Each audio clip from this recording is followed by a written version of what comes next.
हाँ जी, तो स्वागत है आप सभी का आपके इस चैनल पे। आज आप लोगों के लिए स्टोरी ऑफ इंग्लिश का एक ऐसा सेशन है जिसमें आपको जो भी महत्वपूर्ण ऑब्जेक्टिव क्वेश्चंस बनता है या फिर जो भी आपका सब्जेक्टिव क्वेश्चंस बनता है वो इसी क्वेश्चंस से बनते हैं आप लोगों के। तो मैं आपको ये कन्फर्म कर दूँ कि हमारे चैनल पे ऑलरेडी ऑब्जेक्टिव का एक बहुत ही इम्पोर्टेंट सेशन ले लिया गया है जिसमें कि आपको 100 से ऊपर क्वेश्चंस करवाए गए हैं। अगर आप लोगों ने अभी तक नहीं देखा तो अपना कंप्लीट प्रिपरेशन इंग्लिश का करने के लिए 100 में 100 लाने के लिए अभी हमारे चैनल पे विज़िट करें।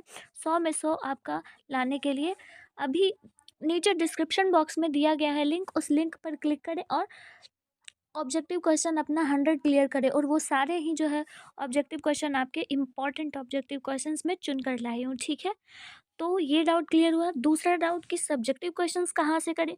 तो आज के इस सेशन में सब्जेक्टिव क्वेश्चंस भी मैं आपका सारा लाई हूँ, ठीक है?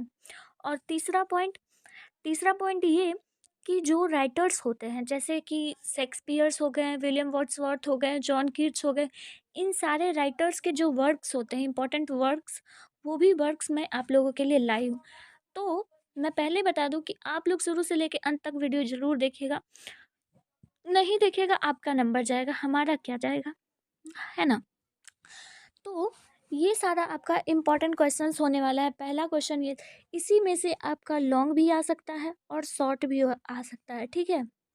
शॉर्ट क्वेश्चन, हालांकि मैं आपको सजेस्ट करूँगी कि लॉन्ग के लिए आप तो समरी 2 लिख लीजिए, 2 समरी, या फिर आप चाहो तो 2 जो है आपका मैच द फॉलोइंग आता है, writers name, match the following आता है ना, राइटर्स नेम मैच करने वाला 2 आपका आता है, ठीक है? तो वो बना लो और समरी बना लो तो आपका ऐसे भी क्लियर हो जाएगा। 3 ऐसे भी क्वेश्चन सॉल्व करने का रहता है।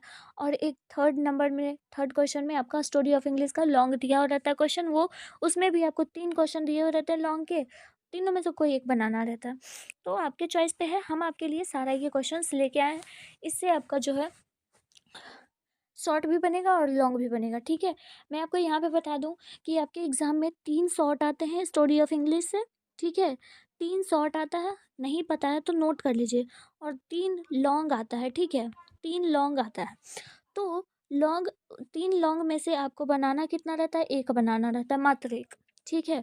और शॉर्ट में कितना है? 3 है ना, 3 शॉर्ट।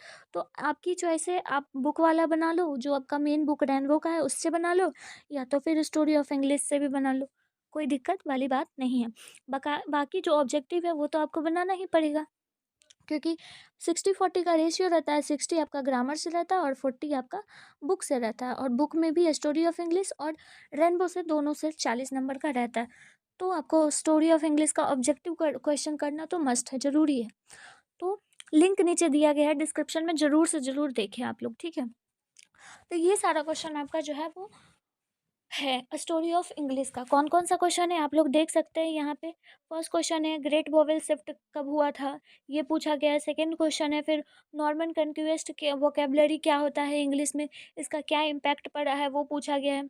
शॉर्ट नोट पूछा गया है ऑन ग्लोबल इंग्लिश पे, ग्लोबल लैंग्वेज पे, ठीक है?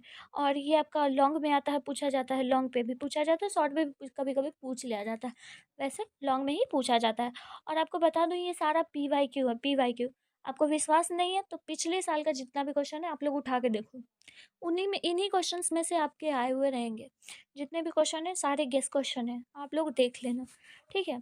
और एक और बात रहेगी आप लोगों से कहनी मुझे, कि अगर आप लोगों को लगता है कि इसका आंसर मैं दूँ, तो कमेंट कीजिएगा तभी दूँगी आंसर, वरना नहीं दूँगी, मेरा मेहनत बेकार जाता है, आप लोग पढ़ते तो हो नहीं। 4 नंबर क्वेश्चन क्या है? ड्रामेटिक स्ट्रक्चर बताना है आपको, ठीक है? इंडियन इंग्लिश पे आपको लैंग्वेज लिखना है, तो ये सारा क्वेश्चन का आंसर आप लोग देख लो एक बार, बस कोई बात नहीं है। बहुत ईज़ी-ईज़ी क्वेश्चंस ही रहते हैं, ज़्यादा नहीं रहता है। इंडियन स्कूल स्टूडेंट्स को, हम जैसे स्टूडेंट को इंग्लिश सीखने में क्या क्या डिफ़िकल्टी या फिर प्रॉब्लम्स आते हैं, वो इसका आपको आंसर देना है। तो बहुत सिंपल है ना, डिस्कस करना है शॉर्ट स्टोरी और नॉवेल के बीच में। तो ये भी इंपॉर्टेंट क्वेश्चंस बनता है आपका। Right a note on the importance of English for Indians, Indians के लिए इंग्लिश आपको लिखना है, ये भी क्वेश्चन अच्छा है। यूनिवर्सिटी वीक्स किसे कहा जाता है ना? अगला क्या है? फ्यूचर ऑफ इंग्लिश पे आपको शॉर्ट नोट लिखना है, ये भी बहुत इंपॉर्टेंट क्वेश्चन है। Right a note on the development of Indian poetry in English.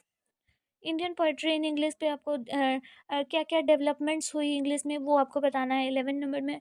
Short novel और ड्रामा के बीच में डिफरेंस बताना है। कितना सिंपल है ना, जिस बच्चे ने पढ़ लिया है वो तो बहुत इंपॉर्टेंट। ये 10 नंबर क्वेश्चन आपके पिछले एग्जाम में आया हुआ है 12th में, ठीक है, 2023 में।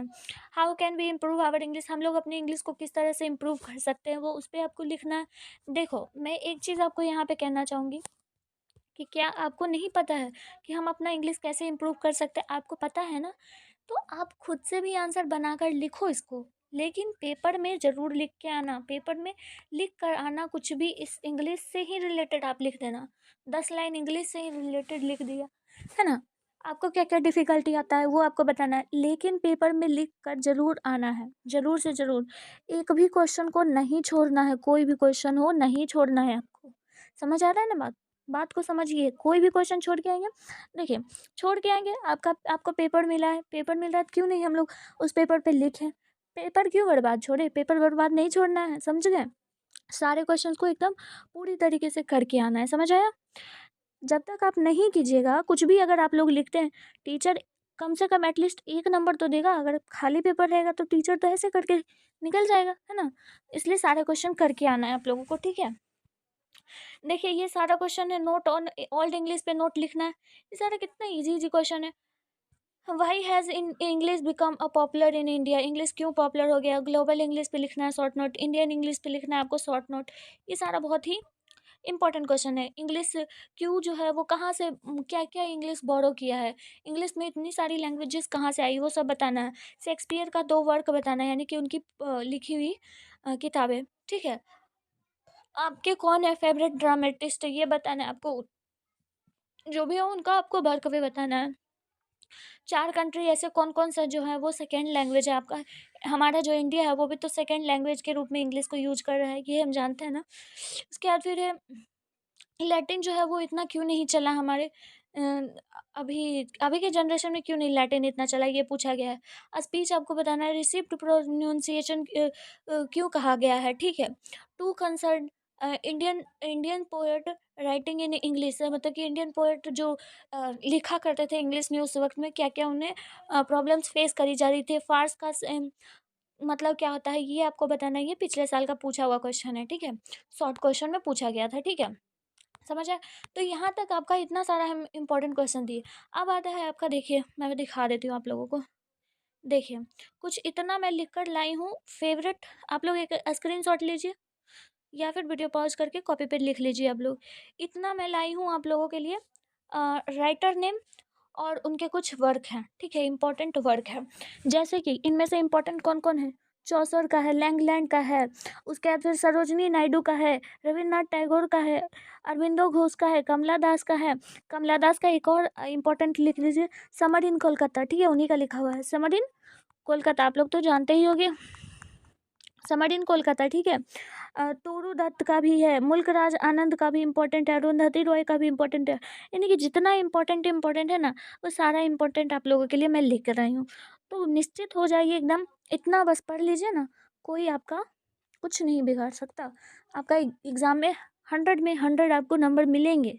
समझ आ गया ना? आई होप कि आप लोग स्क्रीनशॉट ले लिए होंगे, और बस इतना ही आप लोगों को पढ़ना है और कुछ नहीं। स्टोरी ऑफ इंग्लिश से इतना ही क्वेश्चन पूछा जाता है, इससे अत्यधिक नहीं पूछा जाता है। और मैं बता दी हूँ कि आप लोग ऑब्जेक्टिव क्वेश्चंस ज़रूर से ज़रूर कर लीजिएगा। मेरे सेशन पेपर अभी ना एक भी मिनट देरी किए हुए, नो बकवास, सिर्फ क्वेश्चन ही करवाई हूँ, उससे ज़्यादा कुछ नहीं करवाई हूँ, ठीक है। ऐसे बहुत सारे चैनल पर जाइएगा तो बहुत सारे बकवास पहले करते हैं, उसके बाद फिर पढ़ाते हैं। तो ऐसा मेरे चैनल पे नहीं है, तो आप लोग एक बार ज़रूर देख लीजिएगा, ठीक है। चलिए मिलते हैं फिर नेक्स्ट वीडियो में, तब तक के लिए आप लोग पढ़ाई करते रहिए और धन्यवाद देखने के लिए। Thank you. जय हिंद, जय भारत।